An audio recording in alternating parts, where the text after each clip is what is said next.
The FBI discovered a tunnel this morning that the rapper had made in his home, connected to the basement of a former Michael Jackson home. There is an underground mansion. The officers found strange items on the floor, such as children's clothing. Actually terrifying to know that this exists. They just uncovered tunnels underneath this house. Diddy's? Yes. Is that true? Yes. Christian Combs just dropped a bombshell, revealing what really went on beneath Diddy's mansion. According to him, secret tunnels were used during Diddy's infamous freak-off parties, and yes, he says he was invited too. What's more disturbing? Footage of Diddy and Christian at one of these events was just submitted in court. The heat is on. New glimpse into the raids of hip-hop mogul Sean Diddy Combs' Los Angeles home. The mother of Diddy's son recently released this footage to her Instagram page as she slammed federal agents, accusing them of using militarized force against her son. Misa Hilton, the mother of Diddy's son Justin Combs, posted the sped-up surveillance video of last Monday's raids as agents with Homeland Security descended upon Diddy's reported $40 million LA home. In the first few seconds of the clip, you can see armored tanks arrive outside the home. Then agents with their guns drawn open one of the cars parked in the driveway. The video then highlights one particular agent who notices the home's security camera. He points the camera toward the ground. Once inside the home, federal agents can be seen using a drone. Then the video shows Diddy's son Christian with his hands in the air, pressed against the wall, then handcuffed. Diddy's son Justin then appears with his hands on his head. The agents then appear to take him down a hallway. The release clip ends with what appears to be another man who is dragged out of the home and on the driveway by agents. Photos of the aftermath show Diddy's sons Christian and Justin on the lawn of the LA home while agents seemingly continued their search. Justin Combs' mom released a statement along with the video slamming the federal agents for the way they handled the raid. The statement reads, quote, "The overzealous and overtly militarized force used against my sons Justin and Christian is deplorable. If these were the sons of a..."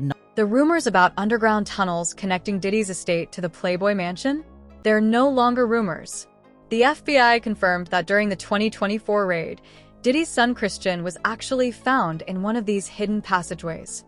Sources claim the entrance was hidden beneath a carpet in Diddy's master bedroom, leading straight into tunnels built under the Playboy Mansion all the way back in 1970. Found a tunnel this morning at the mansion of famous rapper Diddy in Los Angeles, Part 2. After receiving an anonymous tip from neighbors, agents rushed to the scene. During their search, they uncovered a tunnel beneath the carpet in Diddy's bedroom. Despite the family's pleas not to enter, the officers hesitated but ultimately decided to go in. The tunnel looked freshly dug, with wet dirt on the walls and trash scattered around. As they ventured deeper, the narrow space suddenly opened up to reveal 6 locked rooms. The agents couldn't access these rooms, and even more bizarrely, they found multiple intersections ahead in the tunnel. For safety, the agents called for backup and split up to investigate further. What they discovered was shocking. A tunnel connecting to the infamous Playboy Mansion, along with others leading to several Hollywood celebrities' homes. As the agents delved deeper, they quickly surrounded these residences. Guys, they found underground tunnels at Diddy's homes. This was first brought up by Shadow of Ezra, where he talked about the underground tunnels in Diddy's luxurious Los Angeles mansion. It was an underwater swimming tunnel leading to a mysterious grotto, reminiscent of an ancient and modern human use of caves. Now, this is all alleged, of course, but they say that this tunnel connects to the Playboy Mansion. You guys remember that? Hugh Hefner, the guy who lived with all those women in his mansion? There's no available evidence right now. However, reports are noting that Combs' mansions do have a pool with an underwater swimming tunnel. They say it's not connected to the Playboy Mansion, but there is a reason why the Playboy Mansion keeps coming up. 10 years ago, they were building underground tunnels to the Playboy Mansion for people like Jack Nicholson for his birthday. So this way, they don't have to go through the outside, but go underground in secret to the Playboy Mansion to do God knows what. You can see the sketches here of these underground tunnels being built. They were working on it, and it was supposed to connect celebrities like Jack Nicholson, Warren Beatty, Michael Jackson, just to name a few. As reported by People magazine, these underground tunnels to the Playboy Mansion were sealed off in the 1980s. The question is, do you believe that? In March 2024, authorities raided Diddy's homes, but he somehow avoided arrest until 6 months later. Why? Because investigators believe he escaped using those secret tunnels. Leaked reports say Diddy's Miami mansion had a full underground escape route, and his LA property allegedly had an underwater tunnel connecting multiple buildings. like something straight out of a spy movie.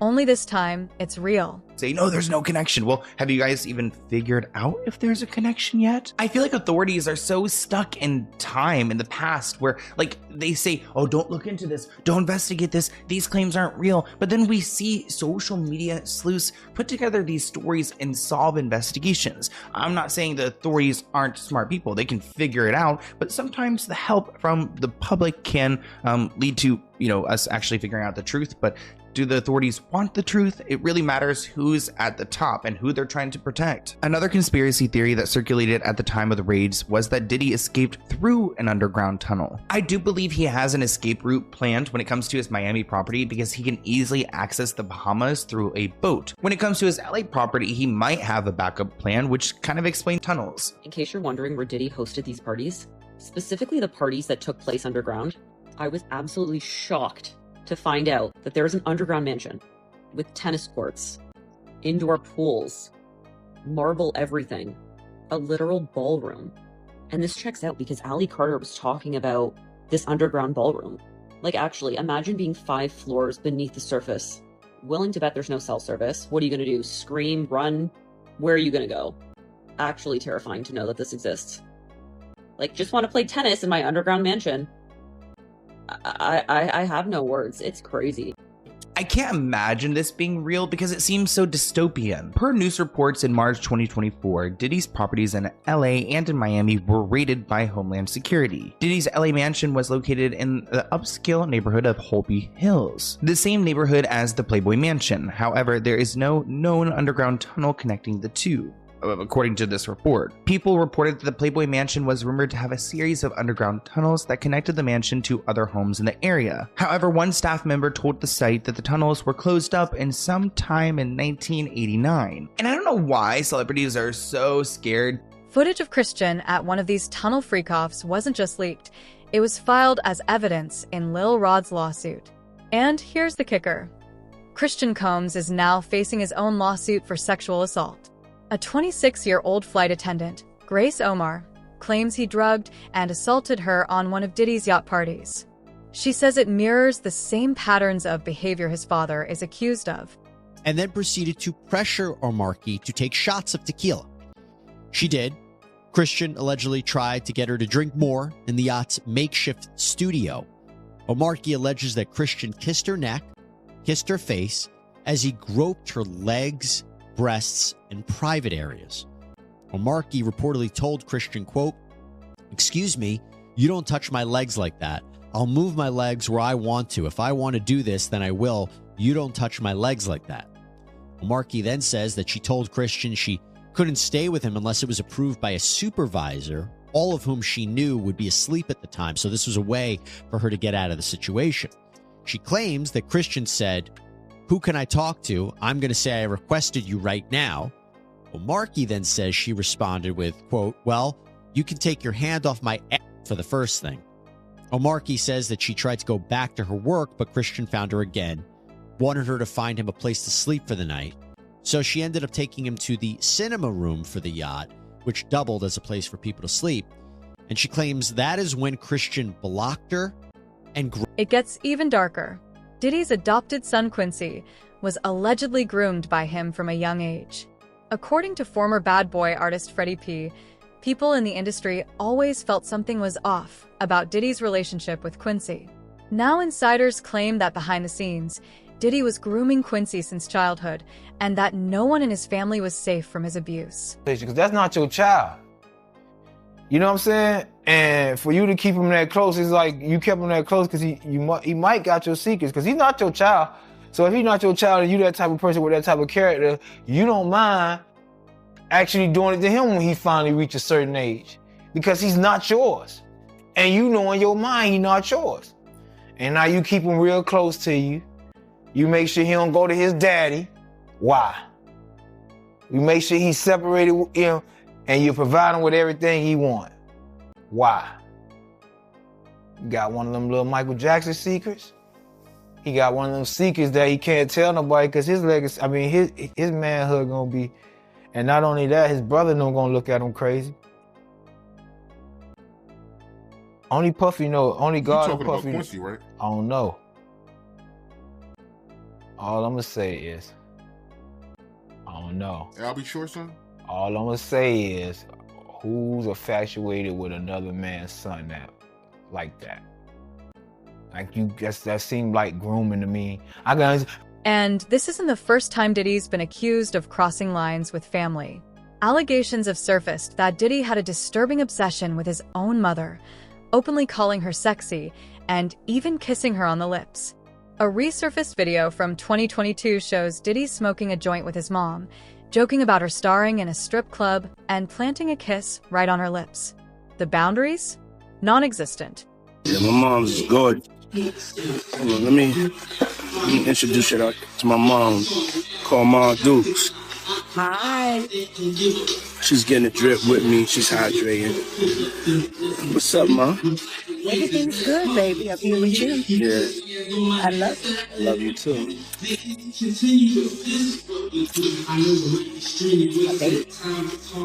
Ma, freshly dipped though.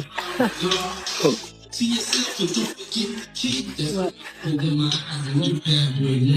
What you trying to do? Show my shoes? I was trying to show you the shoe.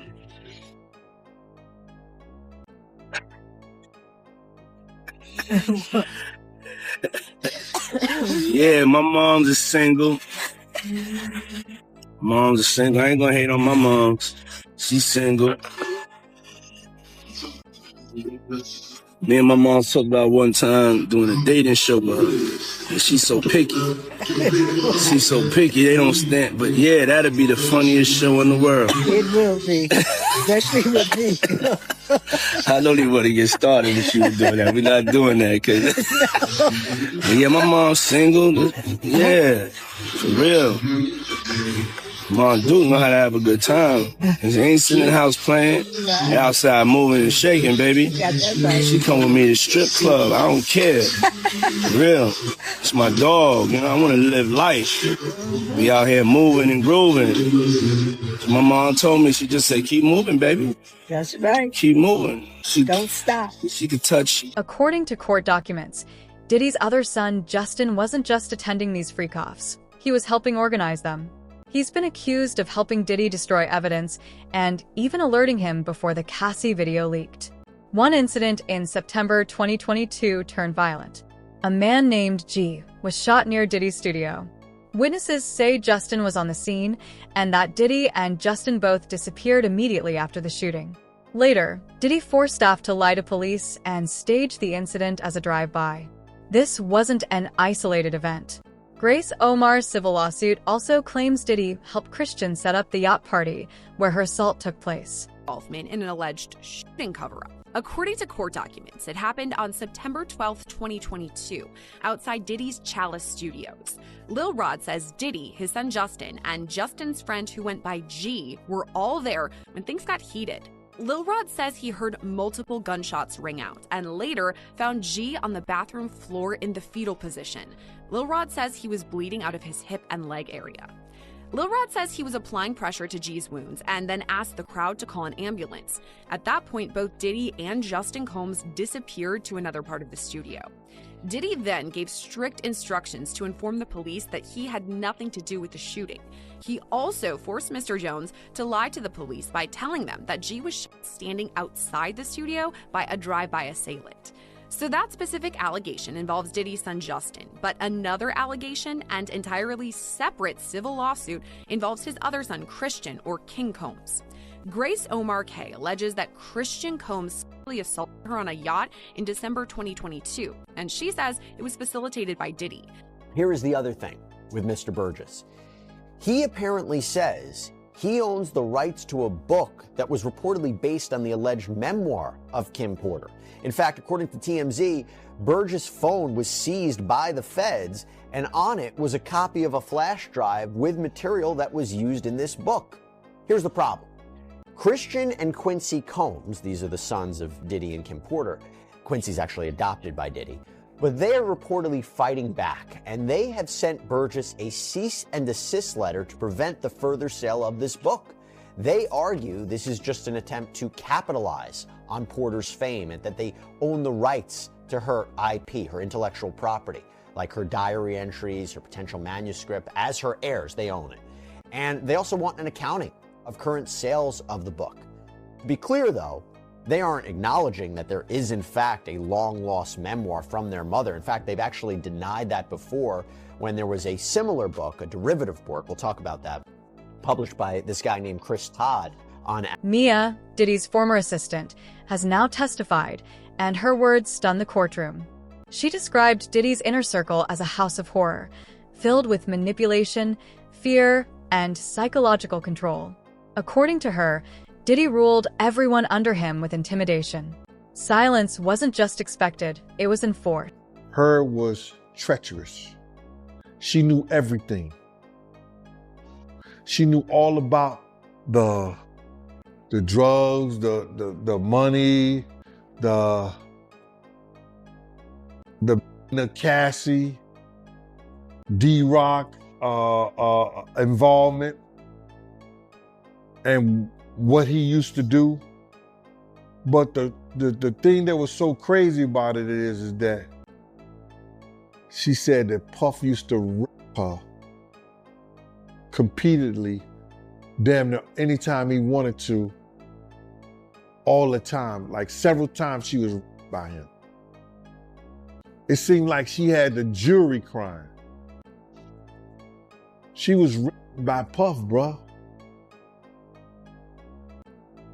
Now, what I know that in some states, they do just like they do murder. In New York City, because in the States, you got to realize the time that you could be charged with rape in most states is from 3 to 30 years. But there are 13 states that do the rape case just like it's murder. That there's no time limit on when you say or you come out and say somebody raped you. You understand what I'm saying? And New York State is one of them. So I was wondering, did she... The courtroom is boiling. Just yesterday, the judge nearly threw Diddy out after catching him trying to secretly communicate with a juror. Reports now say one of the jurors might be compromised. If true, it could blow the whole trial apart. Senior national correspondent Laura Ingle is standing by with legal analyst Misty Maris. And Laura, you are learning Combs could potentially be removed from his trial and not allowed in the courtroom. What can you tell us? That's right, Nicole. This has just happened in the last few minutes, and this would be a huge development if he is removed for the rest of the trial. And what has happened here, as we are going through the cross-examination of one of Cassie Ventura's friends, who we've been telling you about, Brianna, who has been on the stand, Sean Combs has been, according to the judge, vigorously nodding during some of this cross, engaging with jurors, or at least appearing that he's trying to, looking at jurors. That is not allowed. And as you mentioned, legal analyst Misty Maris is here. I'm just going to scoot her in. This is breaking news, so we're just bringing her right in because we're here at the courthouse together. You just came over to tell me what the judge said. Explain to us what this means. Yeah, so this was huge because what the judge admonished the defense team, saying that Combs had been engaging with the jury, meaning that he's making direct eye contact with the jury and having a reaction, nodding his head.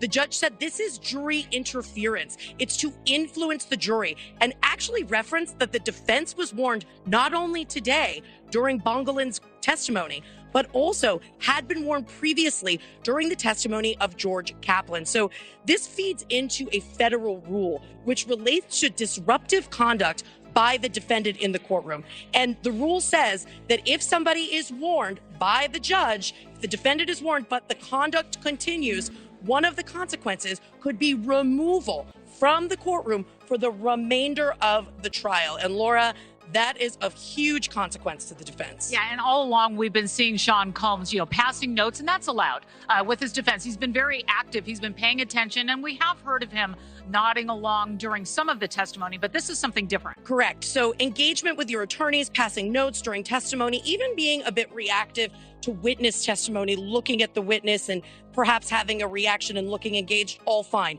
It's when it comes down to engagement with jurors and something that could tend to influence them in some way. And what the court looks at is their influence or intimidation. Is that what the defendant is doing, and could it have that impact? So here the judge was taking a very strong stance. And keep in mind, from the defense perspective, turns out juror number 6 lied about his identity and background. And honestly, no one's surprised. With Diddy's resources, he may not be able to stop the evidence, but he could still influence the outcome. Buying a juror is a small price to pay to avoid a lifetime in prison. Inconsistent statements. The judge was going over his issues with juror number 6, and although he did not make a final determination, his thoughts on juror number 6 being removed were pretty clear. He stated that in the initial process, juror number 6 said that he lived in the Bronx with his fiance and his daughter. Then he turned around a while later and said that he moved to New Jersey with his girlfriend, and also said that his daughter lived in New Jersey. But then it changed again and said that his daughter lived in the Bronx with his aunt. And he referenced that this was only a couple of the inconsistent statements, that there were more. The judge then stated that he wants this juror off the jury because there is no reason why this man would have to lie, and the only reason he would lie is to be a part of the Diddy trial, which made him worry that this juror might have a malicious intent or an agenda. But then after the judge said that we need to strike this juror off of the jury, Diddy's team started bringing up more arguments about this. Diddy's lawyer said that this juror is important because they need diversity, and he is only one of 4 black men that sit on the jury. He also said that he doesn't believe that these inconsistencies were that big of a deal where this juror would have to be removed. Diddy's team was arguing that this is something that should have been brought up weeks ago, and nobody brought this up, and the government is saying, listen, I didn't even know about this back then. Then Diddy's lawyer said something really, really weird. They said, just bring this juror in, just question him. I'm sure it's nothing. I'm sure he'll be able to explain.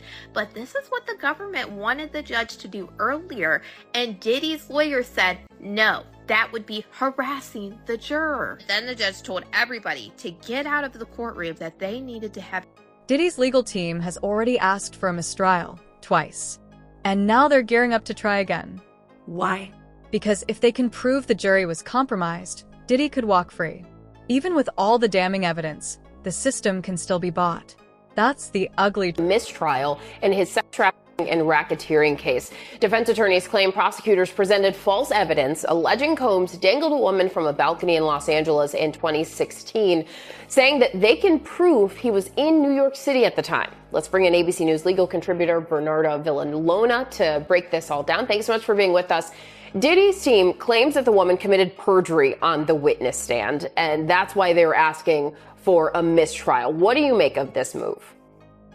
Yeah, so I was in the courtroom when this witness was testifying, and when the defense attorney, Ms. Westmoreland, confronted this witness with the travel arrangements where Sean Combs was in a different state when she alleged that she was dangled over this balcony. So in terms of what the defense is trying to do, they're trying to prevent a miscarriage of justice. They are asking the judge to step in and not to wait and see what a jury would do, because now they've shown a pattern of prosecutorial misconduct by this prosecutor. Number one, with the insinuation that Sean Combs has something to do with paying off LAPD to get rid of evidence, and now with condoning this perjured testimony. So yes, they're asking for the judge to step in now and make a decision, and not to wait to see what a jury would do. Also to remember that they're doing this now because they are doing two things.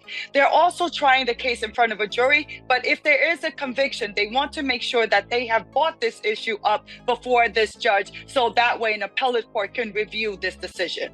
Okay, thank you for explaining that context there. And prosecutors, they are expected to respond to the mistrial request before court resumes tomorrow. What do you anticipate will happen?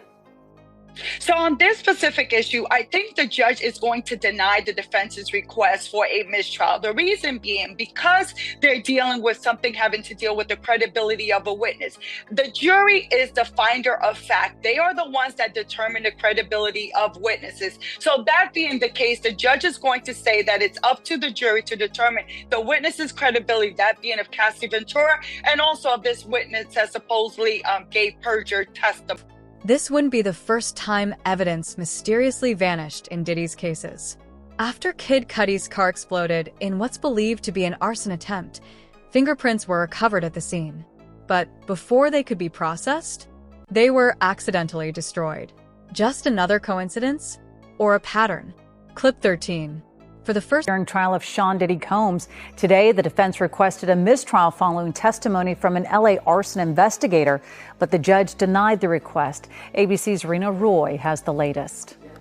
A mistrial request denied in the federal criminal trial of Sean Diddy Combs. His defense team accusing the government of prosecutorial misconduct during the testimony of a Los Angeles arson investigator who spoke about fingerprints that were lifted from the front door of rapper Kid Cudi's home as part of an investigation into a break-in there in 2011.